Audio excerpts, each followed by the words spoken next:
Imagine a time before the internet, before satellite television, before YouTube playlists, WhatsApp groups, and viral TikToks.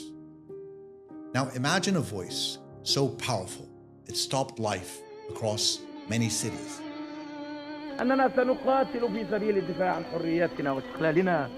Cafes fell silent, families gathered in reverence, and entire nations paused just to listen. Two voices did just that. One a general, the other a singer. One stirred hearts with fiery words of liberation and self-determination. The other soothed souls with verses of longing and eternity. This is the story of how Jamal Abdel Nasser and Kulthoum conquered the Arab world, not through armed conquest, but through the radio waves. They weren't just solely Egyptian icons. They were Arab legends, carried across borders through the crackle of the airwaves. They became myths larger than life, voices of a dream that transcended national lines. But how did this happen? And why, decades after their deaths, do their echoes still resonate in Arab consciousness? Jamal Abdel Nasser was born in 1918 in Alexandria to a modest postal clerk's family. After joining the military, he became disillusioned with Egypt's monarchy and British control. In 1952, he was one of the leaders of the Free Officers' coup, overthrowing King Farouk. 2 years later, he became president and soon the undisputed face of Arab nationalism. And it was on this ideological podium that Nasser's influence extended far beyond Egypt's borders. His charisma, defiance of imperialism, and his bold vision of pan-Arab unity made him a symbol of hope. His 1956 nationalization of the Suez Canal transformed him into a revolutionary hero. قرار من رئيس الجمهورية بتأميم الشركة العالمية لقناة السويس البحرية. His speeches, potent, poetic, and full of ideological life, weren't just political addresses. They lit fires within the hearts of the entire Arab people, who had never thought of themselves before as a part of a collective Arab nation. Nasser ruled through voice.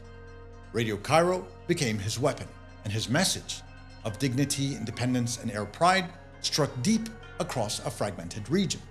Whether or not one agreed with his policies, few could ignore the hypnotic power of his words and the relevance of his calling.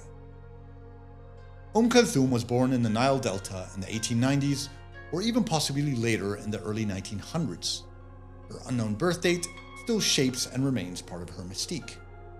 She began her career singing religious songs dressed as a boy, only to become the most revered voice in the Arab world. Her rise wasn't just about her extraordinary vocal range or the 4-hour-long concerts. It was about what she represented. Kulthoum, known as Kawkab al-Sharq, sang of longing, pride, suffering, and love. And she did so in classical Arabic that transcended dialects. She united Arab listeners in a state of shared emotion.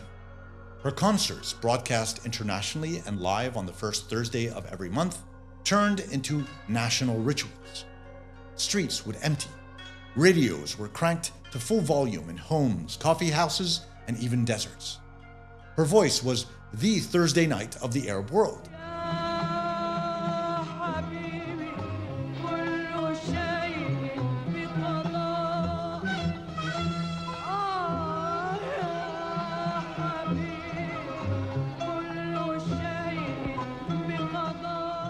But more than that, she was politically adored. Nasser himself once said, Kulthoum has done more for Egypt than I have. She was the soundtrack of the Arab soul, elevating lyrics to spiritual heights.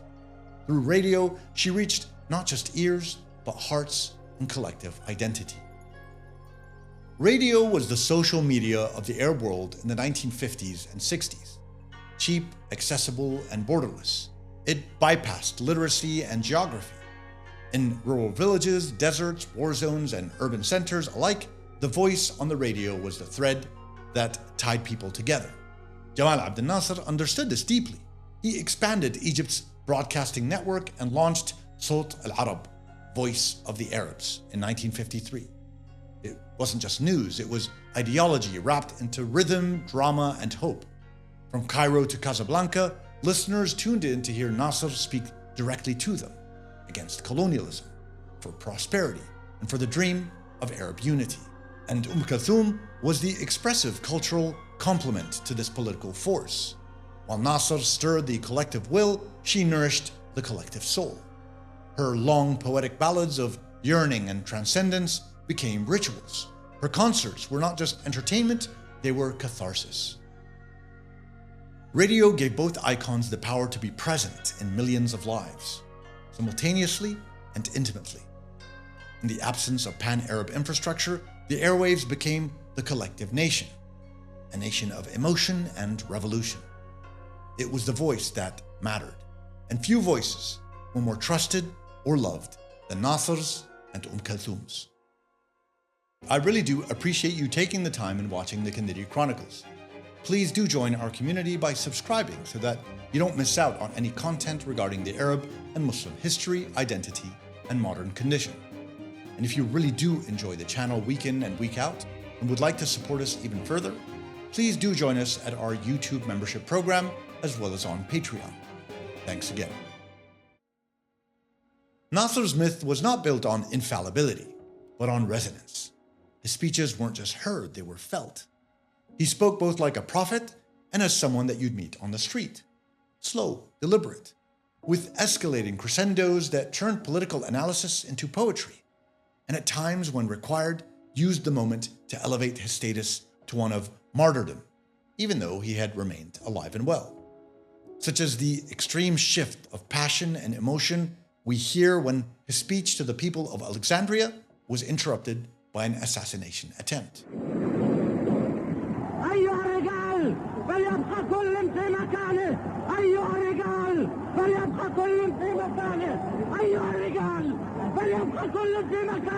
When he nationalized the Suez Canal on radio in 1956, he wasn't just reclaiming a waterway, he was reclaiming Arab dignity and honor.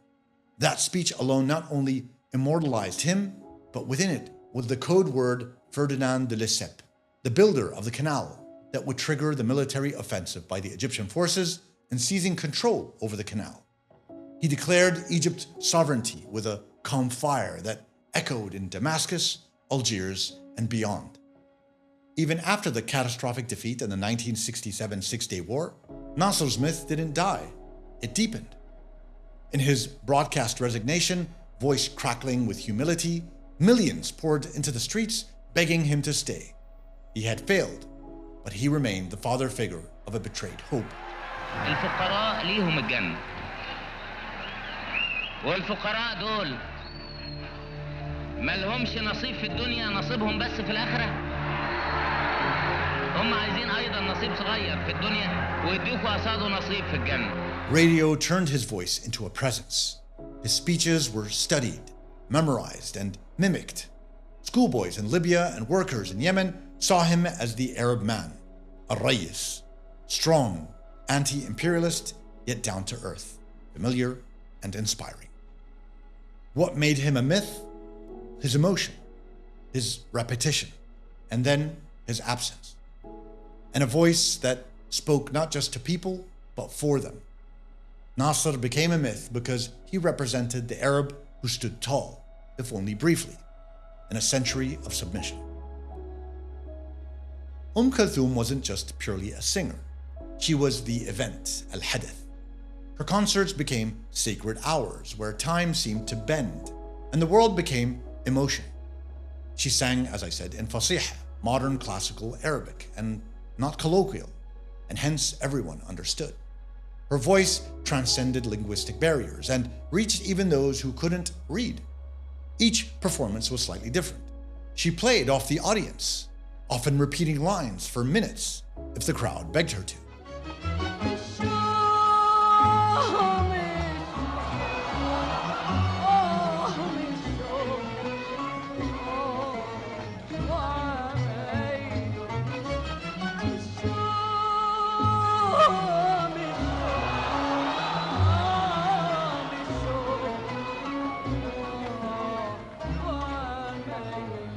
Her songs weren't short popular hits.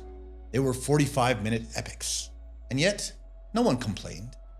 When she sang Inta Umri or Al-Atlal, it was more than music. It was a collective trance. Men cried. Women clutched at radios. Radios echoed in refugee camps and in presidential palaces alike. Even Arab leaders revered her in Iraq, in Tunisia, and Lebanon. Crowds would gather just for her broadcast. Nasser elevated her to the status of national treasure, calling her the fourth pyramid of Egypt. Yet her myth didn't end with her death in 1975. Her funeral drew over 4 million mourners, more than Nasser's. Today, holograms of her perform in concerts.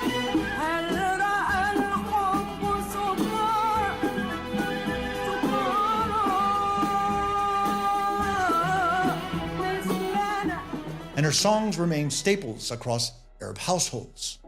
She was the eternal mother, the poetic muse, the undying echo of Arab love, loss, and resilience.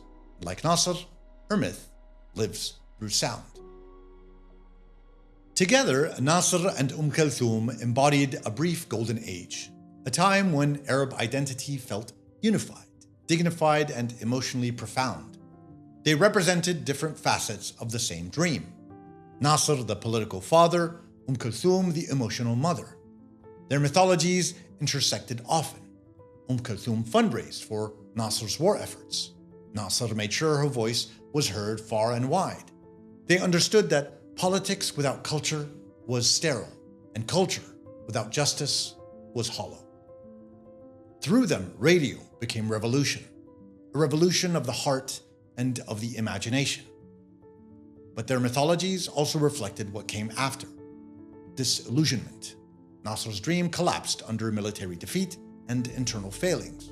Kulthoum passed as cultural commercialization began diluting Arab art. Yet, this absence that most people considered too early only intensified their myths. They remind the Arab world of what could have been, a unity not imposed, but expressed and felt, a dignity not dictated, but sung. In today's fractured Arab world, their memory is both painful and precious, a time when voices mattered, when charisma wasn't cheap, when leaders and artists could move millions, not with algorithms, but with truth and beauty. Today we scroll, swipe, and stream. We're surrounded by voices, but few stop us dead in our tracks. Few make us feel the way Abdel Nasser or Kulthoum once did. Their time was analog, yet their impact was seismic. Nasser gave us the words to dream. Kulthoum gave us the music to endure. And together, through radio waves and raw charisma, they entered not just history books, but into the Arab collective subconscious. And I know this because my grandparents, parents, and aunts and uncles all fell under this exact same spell, as did I. Not through direct exposure, but through association. And these two transcendental Egyptians, even though characterized by significant flaws, are reminders that voice, true voice, is sacred. It can unify, it can electrify, it can become myth even during its own lifetime. So the next time you hear an old Gamal Abdel Nasser speech or the trembling notes of Kulthoum's Al-Atlal, remember, you're not just hearing the past, you're hearing a world where the Arab heart still beats as one.